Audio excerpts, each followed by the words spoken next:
tried to catch some fog earlier. I missed. So, E3 is past. The Last of Us 2 hasn't been shown. People are hyped for Days Gone. And my PlayStation is still a horrible piece of trash. We're going to talk about all of this in this video. But before we get into the good part, let's just talk about my PlayStation for a quick second. Because, yes, it's still broken. That's the loud humming in the background. But not only is that a problem now I also know I can't play any games on it. So that's really going to suck, guys, because that means I'm going to have to do a lot of interesting stuff with this channel for the next month or two. Like, I'm really going to have to just scramble to come up with some different stuff for you guys. So, but anyway, getting back to Last of Us and Days Gone. So, a lot of people are comparing these two games after E3. Like, a lot of people are saying Days Gone looks like the new Last of Us, or Days Gone is going to be a Last of Us killer, or I'm seeing people say like Days Gone, Last of Us, they're going to be competing like crazy and stuff. And here's the thing.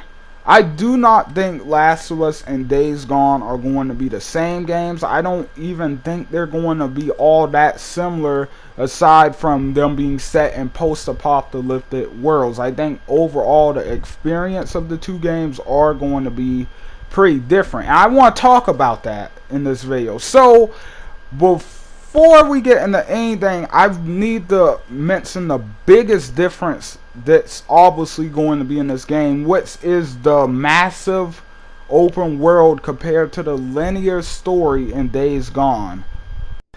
Now, it shouldn't come as a surprise to anybody that The Last of Us obviously has a very linear story, and Last of Us 2 is probably going to take that route as well. But what is surprising a lot of people is that Days Gone is actually a very open world type game, which a lot of people actually didn't know until this year, which is weird because they did say it prior. But yeah, Days Gone is going to be a super open world game, and it's going not only open world, it's also going to be a very dynamic open world game, which, if you don't know what that means there's going to be different stuff happening in this open world. It's going to be kind of one of those nobody has the same playthrough kind of things. Like, there are going to be different things that happen in different playthroughs, such as the weather, the time of day, all of that kind of stuff, depending on which routes you take to get to certain missions, how you decide to handle certain missions. Like, all of this is going to kind of affect just the gameplay and overall how everything plays out at the end of the day. So yeah, Days Gone is going to be a very different game in terms of structure, and I want to say gameplay, but not like I'm going to get in that a little bit later. But I'm not too sure how different the gameplay is going to be. But in terms of the structure of the gameplay and how that's going to handle, I definitely think that's going to be a lot more different. But overall, The Last of Us 2, we have to keep in mind that that could turn out to be very different in terms of, you know, how it works. Like, Naughty Dog has been opening their games up a little bit more. Uncharted 4 had some pretty big open world looking sections, and which weren't really open world, but you know, they kind of gave you that vibe a little bit. So they could decide to do something different, but overall, we'll just have to really sit back and wait and see. I am interested to see if they do anything different with Last of Us 2 though, but like I said, we'll have to wait and see for that. The next big difference is actually kind of playing off of the last point, which is the story, and I don't think people realize how different the stories are to these two games. In one game, you're playing as a bounty hunter who's pretty much, it seems like he's trying to help out the communities. He's trying to protect his friends and stuff, and you know, he's a really experienced older survivor, and you know he knows what he's doing. He's a bounty hunter. He's an expert in this stuff. Then in this other game, you have this 19-year-old girl who for some reason wants revenge on a specific group of people. Now, sure, are the stories probably going to hit on similar points? But yeah, but overall, I don't think they're going to be very similar in terms of the story at all, and the places the story goes and everything. A lot of people are kind of trying to predict whether or not Days Gone is going to have a story that can actually even come close to Last of Us, which I think it will. I think Days Gone looks like an open world game that is going to have a decent story, and I do think they might go the extra mile with the story for that game. But like everybody else is asking, is that going to be good enough to compete with something like what Naughty Dog is all we already know Naughty Dog is going to have something big for The Last of Us. So is Days Gone going to be able to compete with The Last of Us 2 story? That's the big question, and that's the one no one can really answer right now. But moving on from that, another point is the different gameplay mechanics. And what I mean by this, I'm talking about stuff like enemy types. I'm talking about the different stuff you're going to have to do, such as crafting and all that, collecting, the combat, all of that kind of stuff. Like, how is that going to work? Like gameplay means a lot in games. It's probably, well, it is the most important element. Well, the most important element is fun, but obviously that ties into gameplay.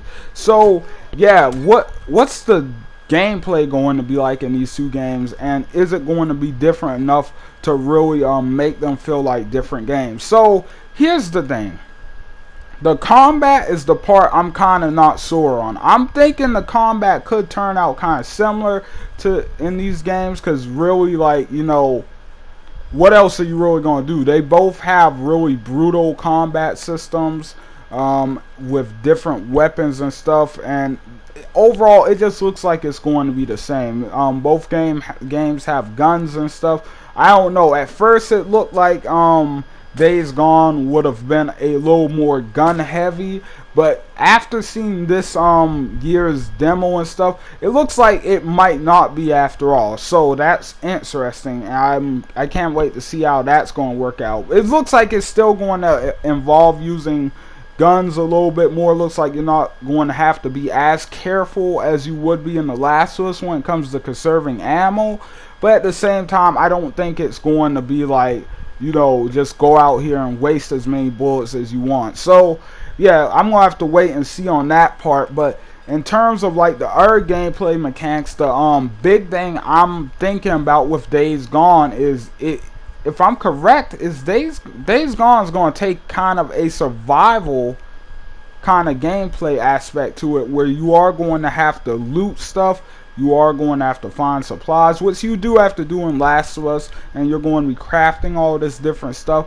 And obviously that's on a much bigger scale than it is in The Last of Us, which can change it a lot more. I'm guessing, I even know they've even revealed that you're going to have to go and find gas for your bike. So that's some big stuff. That's some pretty hardcore survival gameplay elements they've got mixed in there, compared to Last of Us, where you're just picking up a few supplies here and there that you find laying around on these levels in order to craft like a Molotov or a smoke bomb or something. So yeah, obviously one is on a bigger scale than the other, and it's hard to really say how that's really going to tie into it. Obviously, I mean, Days Gone is going to just be a bigger game in general. But overall, one key point that I notice a lot of people are forgetting about when it comes to The Last of Us is the multiplayer.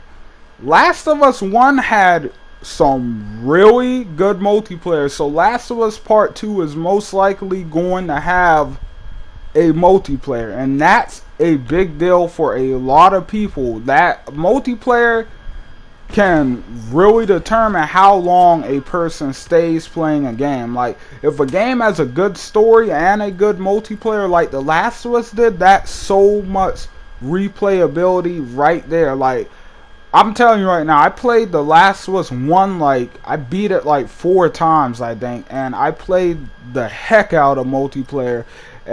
With Days Gone, I'm sure people are going to replay it. I'm probably going to replay it.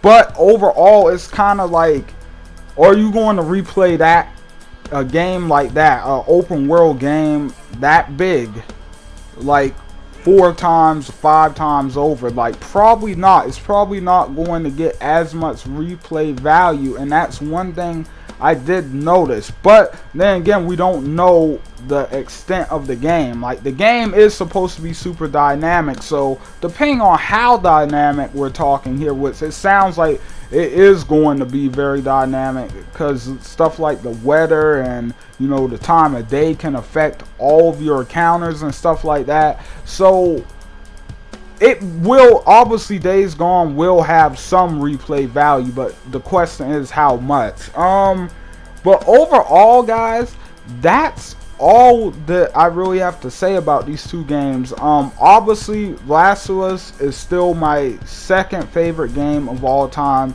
right after Witcher 3, and I'm super excited for Last of Us Part 2, but I'm also super excited for Days Gone. The big question here is, can Days Gone kind of take that game's place? That's an interesting question. I don't think it can, because like I just said, I think these are going to be two very different games. Even though they are in the same genre, they're kind of in the same vicinity of each other, same bubble, all that. But overall, like, I don't know. But anyway, that's all I have to say about this. If you guys like this video, leave likes and comments down below. Those really help me out. I love reading comments and stuff. And hit that subscribe button, because, you know, I was gone for a few days and we did lose a few subscribers, and we were so close to our goal of 200 subscribers. I really want to hit that before this summer's over, before I move to my new place and stuff. I really want to get this going. So overall, guys, thank you so much for watching. I hope everybody enjoyed the video, and I will see you on the next one.